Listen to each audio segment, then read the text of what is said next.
ఓం శ్రీ గురుభ్యో నమః. సెప్టెంబర్ మాసంలో ద్వాదశ రాశుల యొక్క ఫలితాలు ఏ విధంగా ఉందో తెలుసుకుందాం. ముందుగా తెలుసుకునే ముందు ఏ ఏ గ్రహాలు ఏ రాశుల్లో ఉన్నాయో ముందుగా తెలుసుకుందాం. ముఖ్యంగా శని వక్రగతిలో ఉండి మీనరాశిలో సంచారం చేయటం, రాహు కుంభరాశిలోను, కేతు కర్కాటక రాశిలో సంచారం చేయటం, గురువు మిథున రాశిలో సంచారం చేయటం జరుగుతుంది. అయితే ఈ గ్రహాలన్నీ కూడా సెప్టెంబర్ మాసంలో ఒకే రాశిలో సంచారం చేయడం జరుగుతుంది. మిగతా గ్రహాలని మనం ఒకసారి పరిశీలన చేసినట్లయితే ముఖ్యంగా ప్రథమార్థంలో శుక్రుడు కర్కాటక రాశిలోకి సంచారం చేయటం, అలానే ఈ ప్రథమార్థంలో రవి బుధులు సింహరాశిలోను, కుజుడు కన్యారాశిలోను సంచారం చేస్తాడు. ద్వితీయార్థం అనగా 15వ తారీఖు తర్వాత శుక్రుడు సింహరాశిలోను, అలానే రవి బుధులు కన్యారాశిలోను, కుజుడు వచ్చేటప్పటికల్లా తులారాశిలోను సంచారం చేస్తాడు. అంటే గ్రహస్థితి అనేది ప్రథమార్థం కంటే ద్వితీయార్థంలో కొన్ని మార్పులు జరుగుతున్నాయి. ఆ ద్వితీయార్థంలో మార్పులు జరిగేవి ఏం గ్రహాలంటే శుక్రుడు, రవి బుధులు, కుజగ్రహం అనేది మార్పు జరుగుతుంటుంది. కాబట్టి ఇవన్నీ కూడా ప్రథమార్థానికి ద్వితీయార్థానికి కొంత తేడా ఉంది. కాబట్టి మీరు ఇవన్నీ కూడా గమనించుకొని ఇవన్నీ ముందు తెలుసుకోవాలి. ఇవన్నీ కూడా గోచారరీత్యా చెప్పబడే ఫలితాలు అంటారు. అంటే this is the transitive system అంటారు.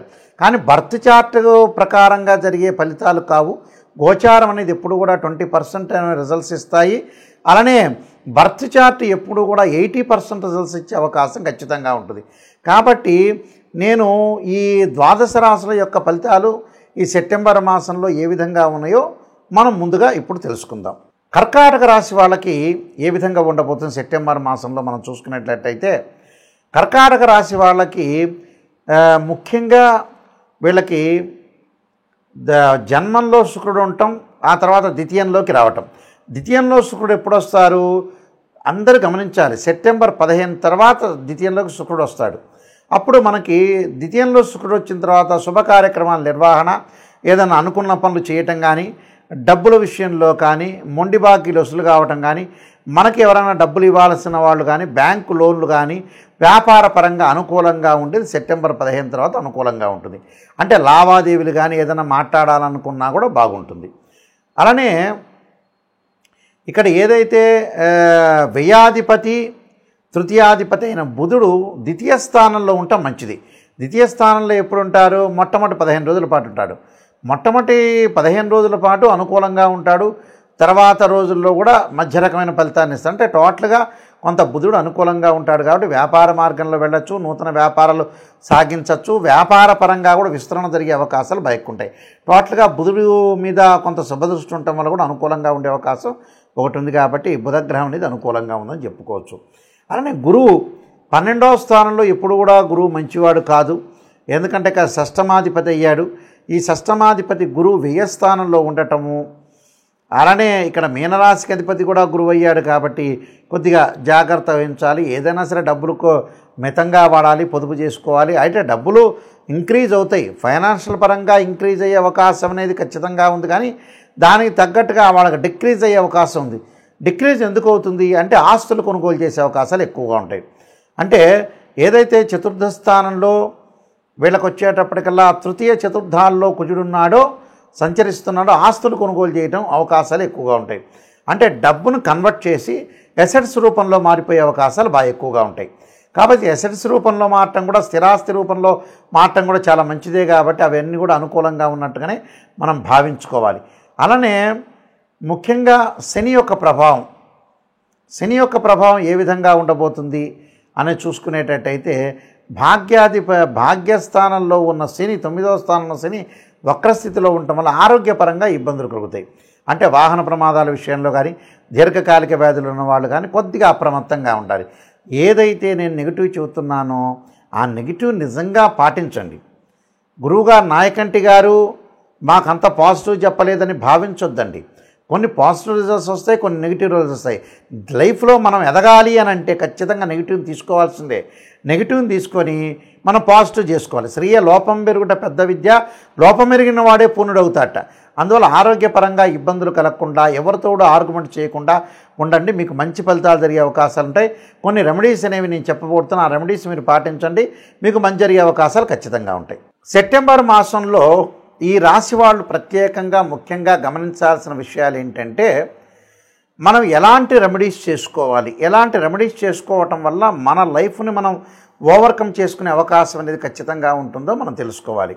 దానిలో ముఖ్యంగా ఉద్యోగపరంగా ఎవరికైనా సరే ఇబ్బందులు కలుగుతున్న వ్యక్తులకు కానీ, ఉద్యోగపరంగా ఆటంకాలు కలుగుతున్న వాళ్ళు కానీ, ప్రమోషన్లో రాని వ్యక్తులు కానీ తప్పకుండా గణపతి యొక్క ఆరాధన చేయాలి. గణపతిని గరికతో ఆరాధన చేయటం, గకార అష్టోత్తరంతో ఆరాధన చేయటం, వీలైతే గణపతి గాయత్రి మంత్రాలు ఉంటాయి. ఆ గాయత్రి మంత్రాన్ని బుధవారం రోజున కానీ, హస్తా నక్షత్రం రోజు కానీ చదువుకోవటం వల్ల ఉద్యోగం అనేది అనుకూలంగా ఉండే అవకాశాలు ఉంటాయి. అంటే ప్రైవేట్ ఆర్ గవర్నమెంట్ సెక్టార్లో ఎవరైతే పనిచేస్తారో, ఉద్యోగం రావాలనుకుంటున్న వాళ్ళు, ఉద్యోగపరంగా ఇబ్బందులు కలగకూడదు అనే వ్యక్తులందరూ కూడా విఘ్నం లేకుండా ఉండాలంటే విఘ్నేశ్వరుడు యొక్క ఆరాధన చేయాలి. అలానే వివాహం కావట్లేదు, నాకు ఆలస్యం జరుగుతుంది, వివాహపరంగా ఇబ్బందులు కలుగుతున్నాయి అనే వ్యక్తులు ఖచ్చితంగా అమ్మవారి యొక్క ఆరాధన చేయాలి. అంటే కాత్యాయనాయుధ్యే కన్యాకుమారి ధీమహే తన్నో దుర్గి ప్రచోదయాత్ అనే మంత్రాన్ని శుక్రవారం రోజున మనం ఏదైతే అమ్మవారి యొక్క ఆరాధన చేయాలి. వీలైతే మీరు జాతకాన్ని చూపించుకొని కూడా అబ్బాయిలు కన్యాపాస్పదాస్ రుద్రాభిషేకాన్ని, అమ్మాయిలు వచ్చేటప్పటికల్లా వరపాస్పదాస్ రుద్రాభిషేకం, అఘోర గౌరీపాస్పదాస్ రుద్రాభిషేకం చేయటం వల్ల చాలా మంచి జరిగే అవకాశాలు ఖచ్చితంగా ఉంటాయి. అలానే ఆరోగ్యపరంగా నాకు ఇబ్బందులు కలుగుతున్నాయి గురువుగారు అన్న వ్యక్తులు తప్పకుండా వీళ్ళు చేయాల్సింది ఏంటంటే నువ్వుల నూనెతో శివుడికి అభిషేకం చేయాలి.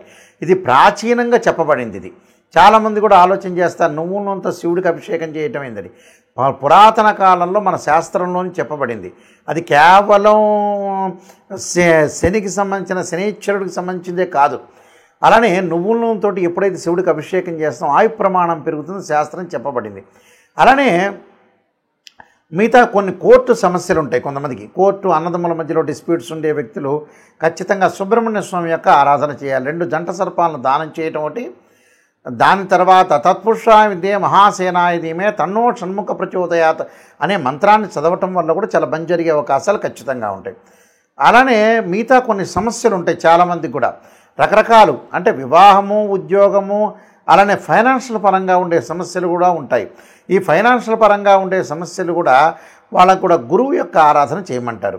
అంటే దత్తాత్రేయ స్వామి యొక్క పారాయణం కానీ, దత్త కవచం కానీ, లేకపోతే ఓం యక్షాయ కుబేరాయ వైశ్రవణాయ ధనధాన్యాధిపతే ధనం ధాన్యం సమృద్ధిమే దేహిమే స్వాహ దేహిమే దాపై స్వాహ అనే మంత్రాన్ని చదువుకోవాలంటారు.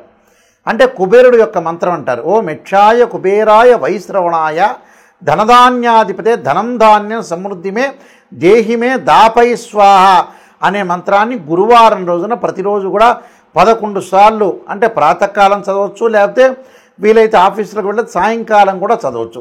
అంటే ఇవన్నీ కూడా మనం ఆటంకాలు, కష్టాలు, ఆరోగ్యపరంగా ఇబ్బందులు ఉన్న వ్యక్తులు కూడా శరీరే జర్జరీభూతే వ్యాధిగ్రస్తే కలేబ్రే ఔషధం జాహ్నవీతోయం వైద్యో నారాయణ హరి అనే మంత్రాన్ని కూడా చదువుకోవచ్చు. అండ్ రియల్ ఎస్టేట్ వ్యాపారులు కానీ, అలానే అగ్రికల్చర్ సంబంధించిన వాళ్ళు కానీ, ఇలాంటి వాళ్ళు కూడా అంగారకుడి యొక్క ఆరాధన చేయటం, అలానే కందులు దానం చేయటం వల్ల చాలా మంచి జరిగే అవకాశాలు ఇలాంటివన్నీ ఉన్నాయి. అయితే ఇవన్నీ కూడా మనం పాటించడం వల్ల కూడా మంచి జరిగే అవకాశాలు బాగా ఎక్కువగా ఉంటాయి. అలానే మనశ్శాంతి లేదు అనే వ్యక్తులు కూడా చాలామంది ఉన్నారు. ఆ మనశ్శాంతి లేని వ్యక్తులు ఖచ్చితంగా చంద్రుడి యొక్క ఆరాధన చేయాలి. వాళ్ళు ఎలాంటి ఆరాధన చేయాలంటే క్షీరపుత్రాయుధే అమృతతత్వాయ ధీమే తన్నో చంద్ర ప్రచోదయాత్ అనే మంత్రం ఉంటుంది. అంటే మానసికంగా మనం విల్ పవర్ పెంచుకోవడానికి, స్ట్రాంగ్ కావడానికి కూడా చంద్రుడి యొక్క ఆరాధన చేయటం చాలా విశేషం. అంటే ఇవన్నీ కూడా మనం ఏదైతే ఉద్యోగం కానీ, వృత్తిపరంగా కానీ, ఉద్యోగపరంగా కానీ, ఆరోగ్యపరంగా కానీ రకరకాల ఇబ్బందులు, రకరకాల కష్టాలు ఉన్న వ్యక్తులు ఇలాంటివన్నీ కూడా మనం ఏదైతే మంత్రం అనేది చదువుకుంటాం, మంత్రబలం వల్లనే మనం ముందుకు వెళ్ళే అవకాశం ఉంటుంది. కానీ ఇవన్నీ కూడా గోచారరీత్యా చెప్పబడే ఫలితాలు గుర్తుపెట్టుకోవాలి, గమనించాలి. అయ్యో గురువుగారు నాకు ఈ నెలలో జరగట్లేదని చెప్పేవాళ్ళు కూడా చాలామంది ఉంటారు. అది కాదు, ఎప్పుడు కూడా గోచారం అనేది 20% మాత్రం సపోర్ట్. అంటే సహజంగా ఏం చెప్తారు, ఎంత కృషి చేసినా ఆవగింజంత అదృష్టం ఉండాలంటారు.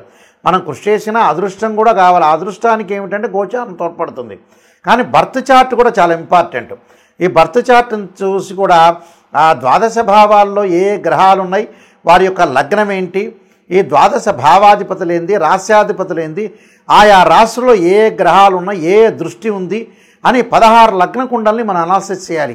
కేవలం రాశిచక్రమే కాదు, మ్యాథమెటికల్ క్యాల్కులేషన్లో రాశిచక్రము, భావచక్రము, నవాంశము, ద్రేకాణము, హోర, దశమాంశము, షోడశాంశ చక్రాలు 16 డీ చార్ట్స్ అనేవి ఉంటాయి. ఆ డీ చార్ట్స్ ప్రస్తుతం దశ ఏంది, అంతర్దశ ఏంది, ఏ లగ్నానికి ఏ దశలు యోగిస్తాయి, అసలు ఏ గ్రహాలు ఏ నక్షత్రాల్లో ఉన్నాయి అనేది కూడా మనం అనాలిసిస్ చేయాలి. అంటే లైఫ్ని ఎప్పుడూ కూడా నిజంగా అనాలిసిస్ చేసి గురువుగారు నెగిటివ్ చెప్పినా పాజిటివ్ చెప్పినా నెగిటివ్ను కూడా తీసుకోవాలి. రాశి ఫలం వినేటప్పుడు ఖచ్చితంగా నేను ఒక విషయం చెప్తాను, గురువుగారు నాకు ఎంత పాజిటివ్ చెప్తున్నారని ఆలోచన చేయొద్దని. నిజంగా నేను ఒక్కడనే కాదు, నాయకంటి గారే కాదు, ఎవ్వరు చెప్పినా కూడా నెగిటివ్ని తీసుకోండి. నాకు ఈ నెలలో ఇలా జరగబోతుంది, అయితే నేను జాగ్రత్త వహించాలి అనే పాయింట్ని మేము హింట్ చేస్తున్నాం ఇక్కడ. అందువల్ల ఖచ్చితంగా మీరు గుర్తుపెట్టుకోండి, ఖచ్చితంగా గుర్తుపెట్టుకొని ఈ రోడ్డు బాగాలేదు, వేరే రోడ్డుకి వెళ్ళాలి అనే ఆలోచనలు చేసి ముందుకు వెళ్ళండి. నెగిటివ్ని మనం పాజిటివ్ చేసుకోవటం ఎలా అనేది ఆలోచన చేయండి. వీళ్ళందరికీ కూడా, మీ అందరికీ కూడా ఆ పరమేశ్వరుడు యొక్క కరుణాకటాక్షం ఉండాలని ఆశిస్తూ సర్వే జనా సుఖినో భవంతు.